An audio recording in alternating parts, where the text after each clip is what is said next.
باللہ من الشیطان الرجیم بسم اللہ الرحمن الرحیم۔ محترم بھائیوں اور بہنوں، آج کی ویڈیو میں ہم آپ کے لیے ایک بہت ہی خاص عمل بتانے والے ہیں۔ یہ عمل بہت ہی خاص ہے۔ اس عمل کے ذریعے اگر آپ اللہ تعالیٰ سے 10,000، 10 لاکھ یا 10 کروڑ بھی مانگیں تو اللہ پاک آپ کو عطا فرما دیں گے۔ یاد رہے کہ اللہ پاک کے خزانوں میں کمی نہیں، وہ جتنا چاہے عطا کر سکتا ہے۔ جتنا بھی اللہ سے مانگیں وہ عطا کر سکتا ہے، لیکن اس کے لیے اللہ کی ذات پر پورا یقین ہونا چاہیے۔ آج کے ہمارے عمل کو ہر مسلمان ضرور کر لے، کیونکہ ہر کسی کی یہ خواہش ہوتی ہے کہ اس کے رزق میں برکت ہو، اس کے رزق میں اضافہ ہو، اس کو اچھا گھر مل جائے، اچھی گاڑی مل جائے۔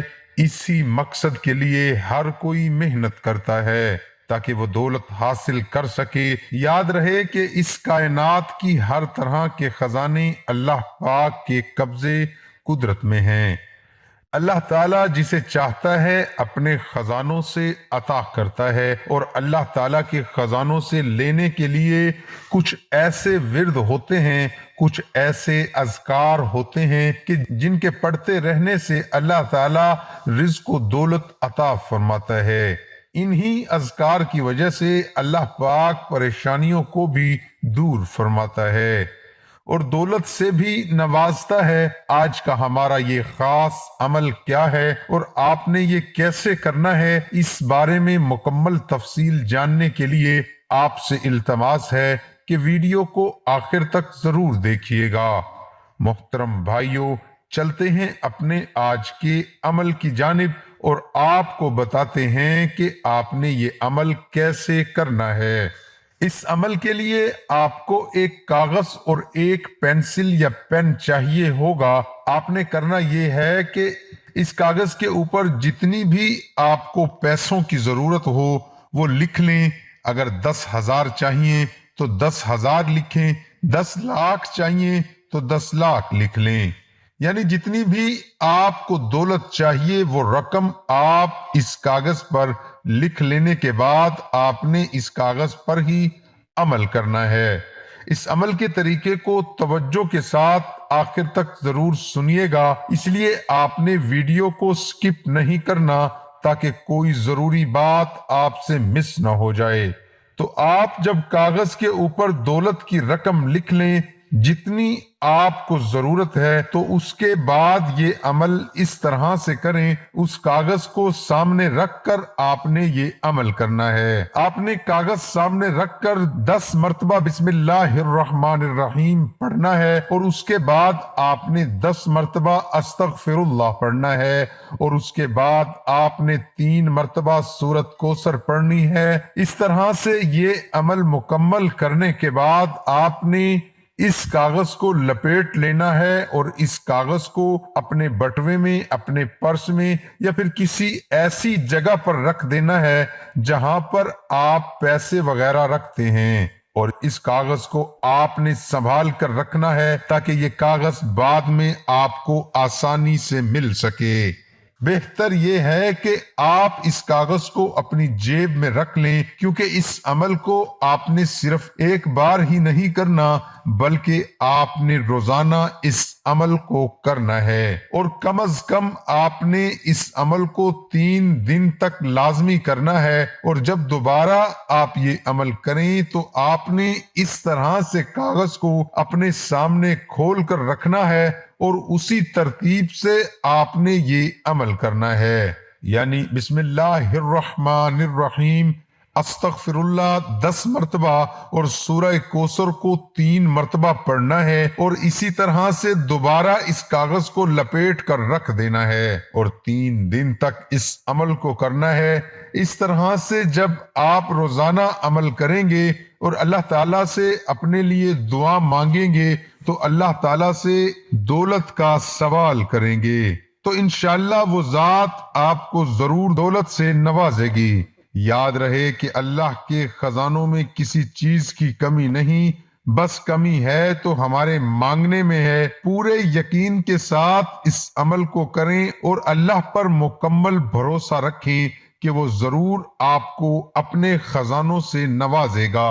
اس عمل کو ضرور کریں، جتنا یقین کے ساتھ اللہ کی ذات سے مانگیں گے اتنا ہی جلد آپ کو نتائج دیکھنے کو ملیں گے۔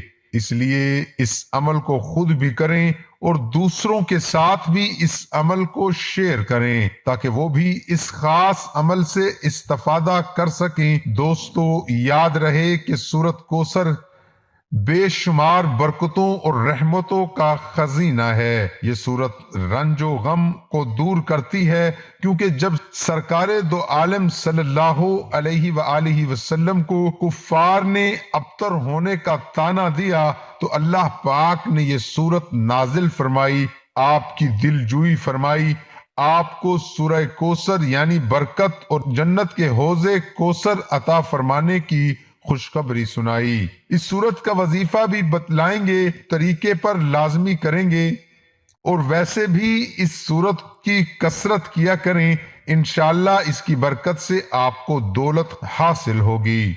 اور اس کے ساتھ ساتھ آپ نے استغفار کی کثرت کو بھی اپنا معمول بنانا ہے۔ جتنی زیادہ استغفار کی کثرت کریں گے اتنا زیادہ آپ کے رزق میں اضافہ ہوگا اور آپ کے لیے اللہ تعالیٰ دولت کے راستے کھول دے گا۔ استغفار کی کثرت میں باقی پریشانیوں سے نجات ہوگی۔ روایات میں آتا ہے کہ جو شخص استغفار کو اپنے اوپر لازم قرار دیتا ہے تو اللہ تعالیٰ اس کو ہر رنج و غم سے نجات عطا فرماتا ہے اور اس کے لیے ہر تنگی سے نکلنے کی راہ ہموار کر دیتا ہے اور ایسی جگہ سے پاک و حلال روزی پہنچاتا ہے جہاں سے اس کو گمان بھی نہیں ہوتا۔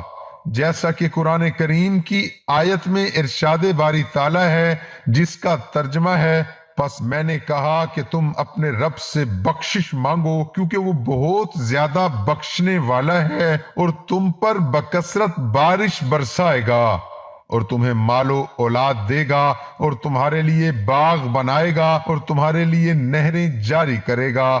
دوستو، ان آیات میں اللہ تعالیٰ نے استغفار اور بخشش طلب کرنے کے انعامات کا ذکر فرما دیا کہ اللہ تعالیٰ استغفار کے بدلے میں اپنے بندوں کو کیسے انعامات سے نوازتا ہے اور اللہ تعالیٰ کا استغفار پر کیا کیا عطا کرنے کا وعدہ ہے۔ یاد رہے کہ رزق میں تنگی اور پریشانی کا تعلق بارشوں سے ہوتا ہے اور اس کا وعدہ استغفار سے معلوم ہوا کہ رزق کا مسئلہ ہو تو استغفار کرنا چاہیے۔ اسی طرح سے مال و دولت اور اولاد کا بھی ذکر آیا ہے اور استغفار کرنے پر اللہ تعالی مال اور اولاد عطا کرتا ہے، لہذا مال کے حوالے سے پریشانی ہو یا بے اولادی کا مسئلہ ہو، اس میں بھی استغفار کی کثرت کرنی چاہیے۔ الغرض جو بھی پریشانی ہو اس کا حل اللہ تعالیٰ نے استغفار میں ہی رکھا ہے، اس لیے ہمیں چاہیے کہ ہم استغفار کی زیادہ سے زیادہ کثرت کریں۔ مال و دولت کے ساتھ ساتھ استغفار کے باقی فوائد بھی حاصل ہو جائیں گے۔ اور یاد رہے کہ استغفار دل سے کرنا چاہیے، دل سے اللہ کی ذات سے اپنے گناہوں کی معافی مانگیں اور گناہوں سے پکی توبہ کریں، پھر دیکھیں کہ اللہ تعالیٰ آپ کے لیے کس طرح سے راستہ کھولتا ہے۔ اللہ تعالیٰ سے